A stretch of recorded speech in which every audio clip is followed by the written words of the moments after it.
Shqipëria dhe Kosova duhet ta shohin të ardhmen në një rrugtim të përbashkët drejt integrimit evropian. Në këtë kohë, kur Kosova po konsolidon shtetësinë e saj dhe synon të bëhet pjesë e familjes evropiane, roli Shqipërisë si mbështetës e fortë mbetet jetek dhe shumë i rëndësishëm. Nuk jeni vetëm një mik, por një vëlla që jep dritë në fenerin e bashkimit. Është e vështirë të gjej fjalët e duhura për të shprehur mirënjohjen, emocionet dhe nderimin, teksa pranoj këtë titull të lartë nga qyteti juaj. Gjilani, ky qytet i traditës dhe historisë, i sakrificës dhe qëndresës, më bën sot pjesë të tij, dhe ky është një vlerësim që unë e pranoj me shumë përulësi. Shumë faleminderit.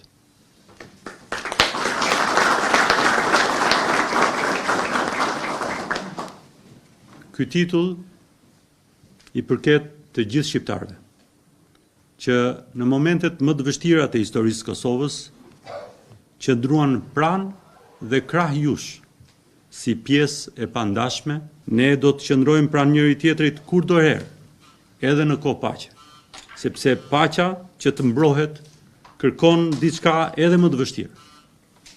Mendje të mençura, vizion të qartë dhe guxim për të ndërtuar një të ardhme më të begatë për kombin tonë. Sot kemi një mundësi që shumë breza përpara nesh nuk e kishin ëndrruar dhe nuk e patën.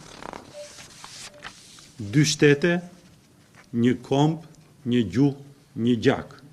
Është ADN-ja jonë. Ky është një privilegj shumë i madh, por është edhe një përgjegjësi jashtëzakonisht e madhe.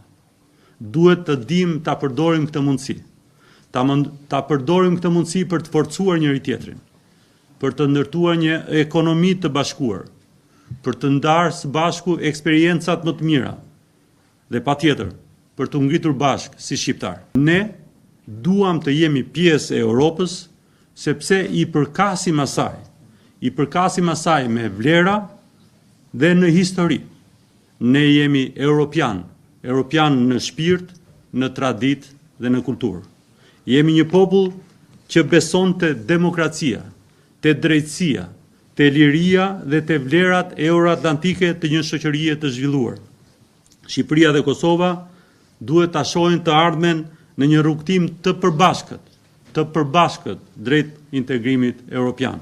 Një titull simbolik që vjen si shenjë mirënjohje dhe respekti për gjithçka që keni bërë për Kosovën dhe qytetarët e saj, veçanërisht në ditët më të errta të historisë sonë moderne. Gjatë periudhës së luftës në vitin 98-99, kur Kosova po përjetonte tmerrën e luftës, ju ishit oficer në ushtrinë shqiptare, i gatshëm për t'i ndalë në ndihmë vëllezërve dhe motrave më të ankufirit. Me mijëra familje shqiptare e me qindra mijëra shqiptar jetuan bashkë me ju dhe me familjet shqiptare më të ankufirit. Pra, duke përfshirë këtu edhe rajonin e Gjilanit, ne kemi gjetur mbështetje dhe ngrohtësi falë atyre që kanë qenë sikurse ju, të cilët nuk kursyen asgjë për të ndihmuar në kohë të vështira. Ky kontribut është ajo që na shtyn sot të ju nderojmë me këtë titull të qytetarit të nderit. Komuna dhe qytetarët e Gjilanit, si dhe gjithë Kosova, nuk do të harroj kurrë ndihmën e Shqipërisë në këtë kohë kur Kosova po konsolidon shtetësinë e saj dhe synon të bëhet pjesë e familjes evropiane. Roli i Shqipërisë si mbështetës e fortë mbetet jetek dhe shumë i rëndësishëm. Ne kemi parë një udhëheqës që kupton historinë tonë si udhërrëfyes për të ardhmen, një president që Kosovën e ndjen si pjesë të pandashme të shpirtit shqiptar. Nuk jeni vetëm një mik, por një vëlla që jep dritë në fenerin e bashkimit. Se të gjithë ne brezat pak më të vjetër jemi rritur me ëndrrën për Shqipërinë. Dhe një pjesë e kësaj ëndrre ne e kemi bërë realitet me përpjekjet e luftës tonë për gati një shekull, në veçanti të luftës së ushtrisë dërimtare të Kosovës, po patjetër me ndihmën e jashtëzakonshme të Shqipërisë tonë.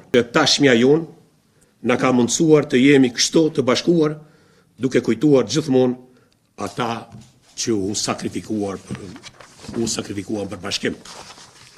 Sigurisht jemi të vetëdijshëm se duhet bërë hapa të tjerë të mençur drejt bashkimit tonë.